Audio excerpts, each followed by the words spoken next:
अंबरपेट जामे मस्जिद कमेटी और मजलिस इत्तेहादुल मुस्लिमीन की जानिब से न्यूज 18 एंकर अमीश देवगन के खिलाफ अंबरपेट पुलिस स्टेशन में एक शिकायत दर्ज करवाई गई और अजमेर ख्वाजा गरीब नवाज रहमतुल्लाह अलैह की शान में गुस्ताखी करने पर अमीश देवगन के खिलाफ सख्त से सख्त कार्रवाई करने की अपील की। बादजा मजलिस की कंटेस्टेड कॉरपोरेटर मोहम्मद ने मीडिया से खिताब भी किया।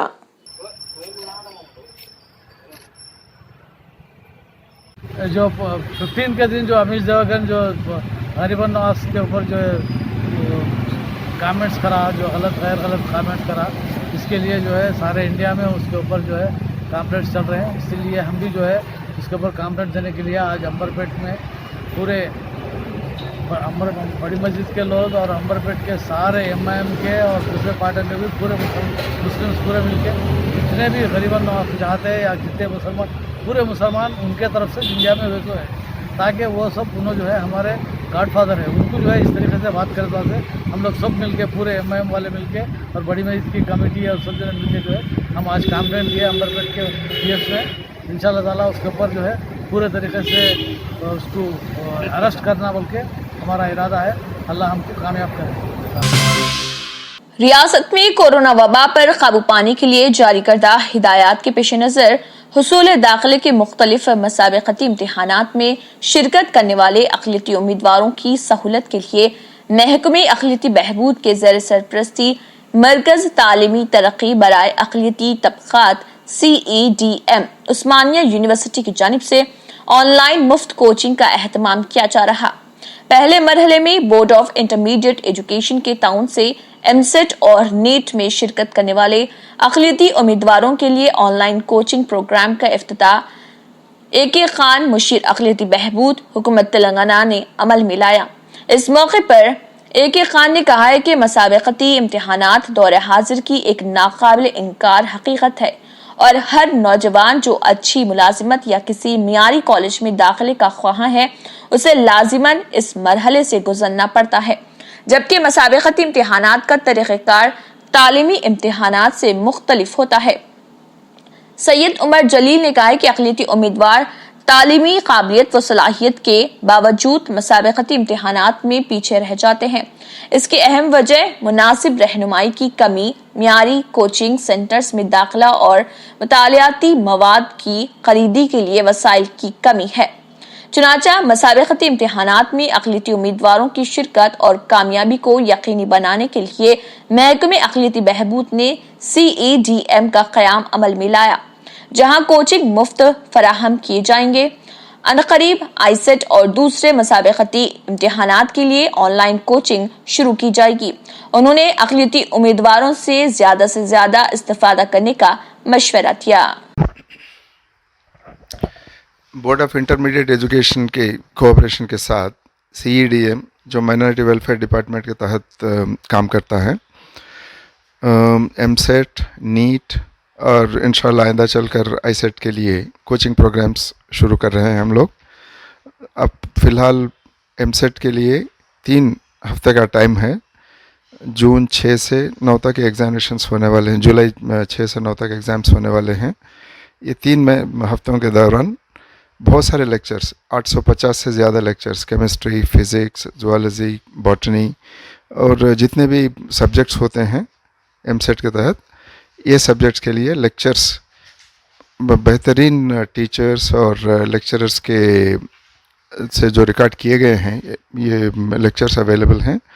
इसको जो भी एनरोल होते हैं हमारे साथ ये प्रोग्राम में, इनके लिए स्ट्रक्चर्ड लेक्चर्स, हर दिन एक लेक्चर का प्रोग्राम भी देख सकते हैं हर सब्जेक्ट में। साथ ही साथ ये 850 लेक्चर्स जो ऑनलाइन रख रहे हैं, इसमें जहाँ भी जिस लेक्चर पर तवज्जो देना चाहेंगे कैंडिडेट, वहाँ जाकर इससे फ़ायदा उठा सकते हैं। साथ ही साथ टेस्ट सीरीज़ जो हैं वो ये बहुत ही इम्पोर्टेंट हैं। पहले हर 2 दिन में एक टेस्ट पेपर अवेलेबल किया जाएगा। उसके बाद में हर दिन एक टेस्ट पेपर कैंडिडेट्स के लिए ऑनलाइन रखा जाएगा। जितने मॉक टेस्ट लेंगे कैंडिडेट्स, उनका इतना फ़ायदा होने वाला है और इसमें एमसेट एग्ज़ामिनेशन में कामयाबी के लिए, साथ ही साथ उनका बेहतरीन रैंक हासिल करने के लिए भी एक अच्छा मौका है इनके लिए। तो ये CDM के वेबसाइट पे भी जाकर ये जो भी फैसिलिटीज़ हैं इसको अवेल कर सकते हैं।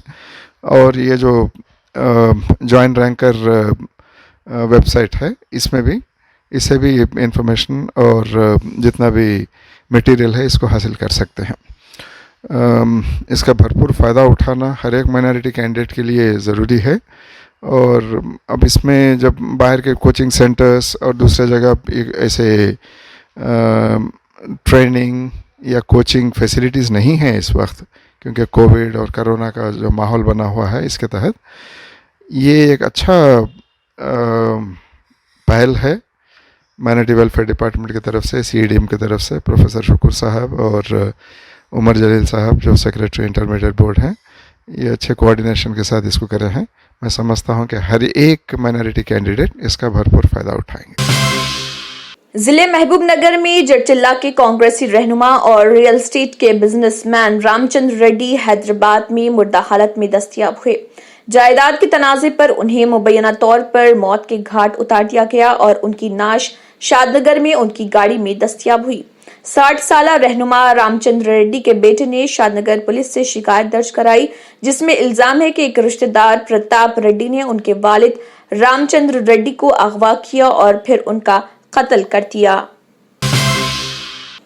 Commissioners task force north zone team Hyderabad ने एग्रीकल्चर डिपार्टमेंट ऑफिशियल्स के हमरा विजेता एंटरप्राइजेस जो MG रोड, पान बाजार, सिकंदराबाद, महाकाली PS लिमिट्स में वाक़ है, वहां पर धावा करते हुए शाह अशोक नामी शख्स जिसकी उम्र 72 साल बताई गई है और पेशे से बिजनेसमैन है, उसे गिरफ्तार कर लिया और उसके कब्जे से गैर कानूनी तरीके से फरोख्त किए जा रहे कॉटन सीड्स के 54 बैग्स को जब्त कर लिया, जिसमें 3240 पैकेट्स मौजूद थे और उनका वजन 1539 किलो बताया गया है और कुल मालियत 23,65,200 रुपए है।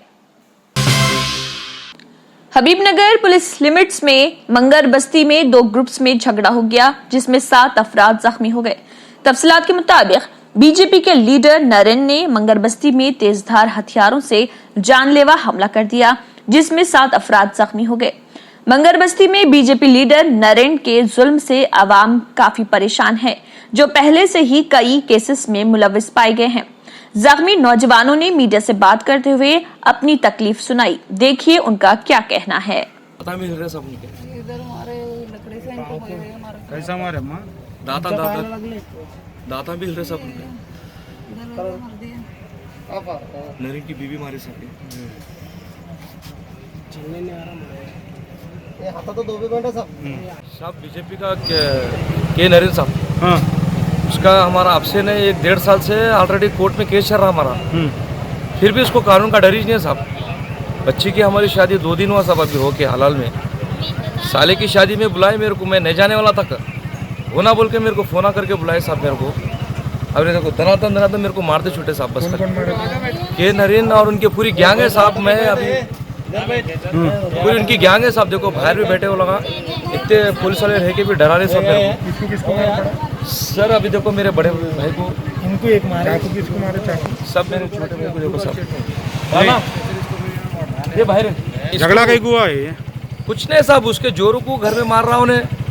कोई किलो का गुलबर्गे के फोना करके बोल रहे थे कि कपिल फोना करके तेरे जोरों को मार, उसके घर के लड़े को हमारे को मार रहा साहब उन्हें, उसके जोरों को कहीं को मारा। पूछिए किससे कैसा मारे?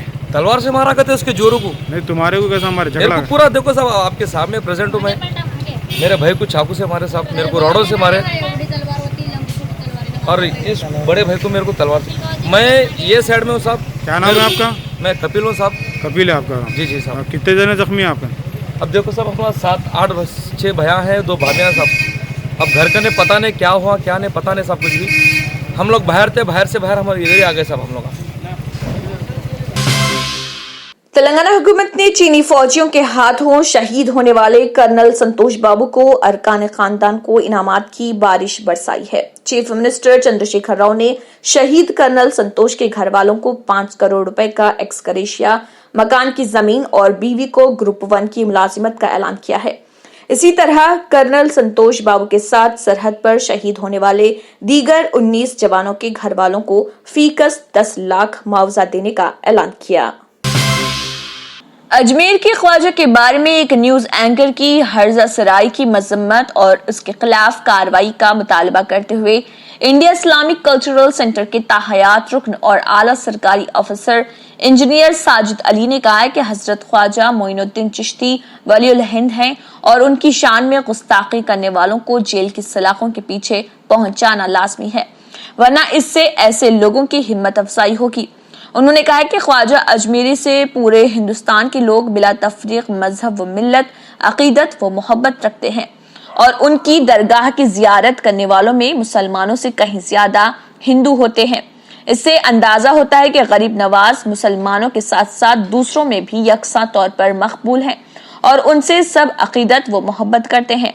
उन्होंने कहा है कि दिन रात वो हिंदू मुस्लिम करने वाले और हिंदुओं और मुसलमानों में नफरत की बीज बोने वाले मीडिया के एंकर की हिम्मत इतनी बढ़ गई कि वो अब मुसलमानों के बरगजीदा शख्सियात पर हमला करने लगे हैं।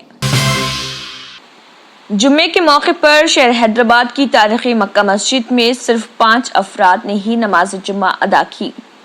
बाद नमाज जुम्मा मीडिया से बात करते हुए इमाम मक्का मस्जिद मौलाना रिजवान कुरैशी ने कहा कि कोरोना की वबा के चलते लॉकडाउन से अब मुसलसल 13 जुम्मों से मस्जिद में सिर्फ 5 अफराद ही नमाज अदा कर रहे हैं। तारीखी मक्का मस्जिद में जुमा की नमाज अभी इख्तिताम को पहुंची। हस्ब रिवायत सिर्फ 5 मुसल्लियों पर मुश्तमिल मुख्तसर सा खुतबा और मुख्तसर सी नमाज पर अभी जुमा का इख्तिताम हुआ है मक्का मस्जिद में। क्योंकि तकरीबन ये 12वां-13वां जुमा है, लॉकडाउन से अभी तक ऐसे ही सिलसिला चल रहा है। क्योंकि 8 जून से मसाजिद को आम कर दिया गया था हुकूमत की जानिब से, लेकिन मक्का मस्जिद चूँकि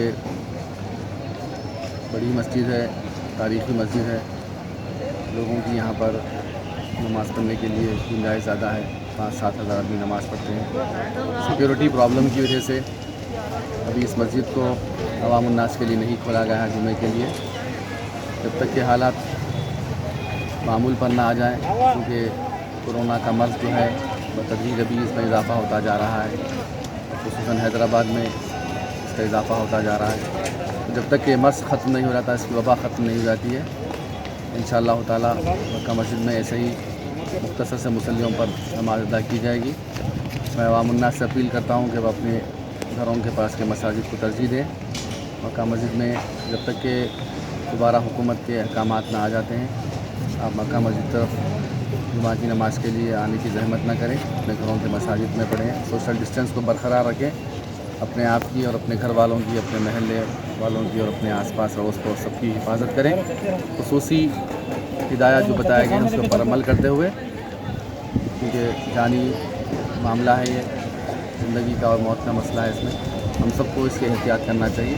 मैं अल्लाह रब्बुल इज़्ज़त से दुआ करता हूँ कि अल्लाह सुब्हानहू व तआला हम सब की हिफाजत करे, तमाम इंसानियत की हिफाजत करे और जल्द से जल्द इस कोरोना वायरस जो मर्ज़ है, इस बीमारी को इस दुनिया से जल्द से इख्तिताम कर दें और तमाम इंसानियत की हिफाजत फरमाएं। लास्ट टाइम बोले थे साहब एक मीटिंग है, कुछ मीटिंग में कुछ क्या डिस्कस या कुछ इंस्ट्रक्शंस कुछ तय यही हुआ साहब के, मैं भी बताया आपको, जब ये इसके केसेस में कमी नहीं आई है, जब कमी आ जाएगी इंशाअल्लाह ताला मुमकिन हो कि अगर 2-4 दिनों में कुछ कमी आ जाएगी तो आइंदा जुमा भी इंशाअल्लाह इम्कानात है अवाम उन्नास के लिए जुमा पढ़ने के लिए। हम खुद इंतज़ामिया मक्का मस्जिद का खुद इंतज़ामिया इसके इंतज़ार में है और हुकूमत भी इसके इंतज़ार में है कि जैसे ही ये केसेस हैदराबाद में कम हो जाएंगे इंशाअल्लाह ताला सोशल डिस्टेंस के साथ तमाम मुसलमानों के लिए मक्का मस्जिद को जुमा की नमाज़ के लिए आम कर दिया जाएगा।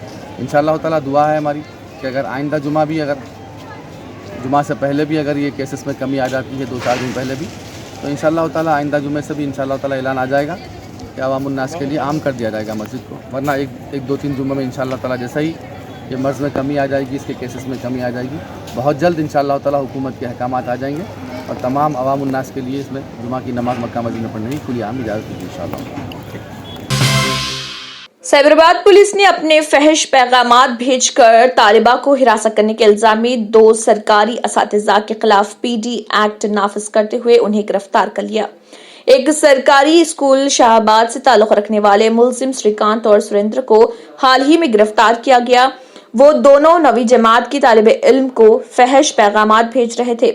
लड़की ने उसके खानदान के अफराद की मदद से इस मामले को उठाते हुए पुलिस में शिकायत दर्ज करवाई, जिसके बाद असातिज़ा के खिलाफ मुकदमा दर्ज करके उन्हें गिरफ्तार कर लिया और उन्हें अदालती तहवील में दे दिया गया। डीजल और पेट्रोल की कीमत में इजाफे का सिलसिला रुकने का नाम ही नहीं ले रहा। आज लगातार 14वें दिन तेल की कीमतों में इजाफा देखा गया। दिल्ली में आज पेट्रोल की कीमत में 51 पैसे जबकि डीजल की कीमत में 61 पैसे फी लीटर का इजाफा किया गया। इस तरह देखा जाए तो 9 जून के बाद से हिंदुस्तान की राजधानी दिल्ली में पेट्रोल की कीमत फी लीटर 5 रुपए 88 पैसे बढ़ गई और डीजल की कीमत में 6 रुपए 50 पैसे फी लीटर का इजाफा हो गया।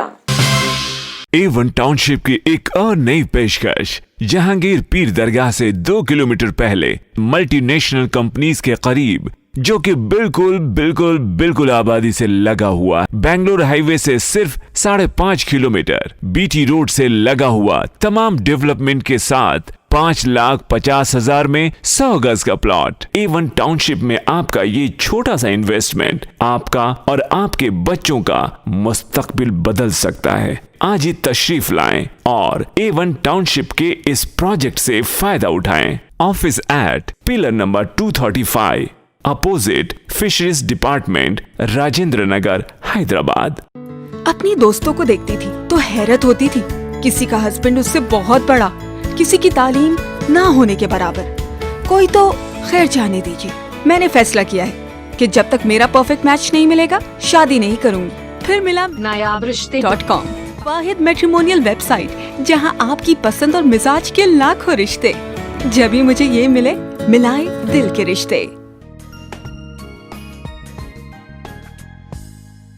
अगर आपने हमारे चैनल को अभी तक सब्सक्राइब नहीं किया है तो यहाँ पर रेड कलर का सब्सक्राइब बटन दिख रहा है, उसे क्लिक करें और हमारे चैनल को सब्सक्राइब कीजिए और साथ ही साथ बेल आइकन को भी क्लिक कीजिए, जिससे आपको ताज़ा अपडेट मिलती रहे।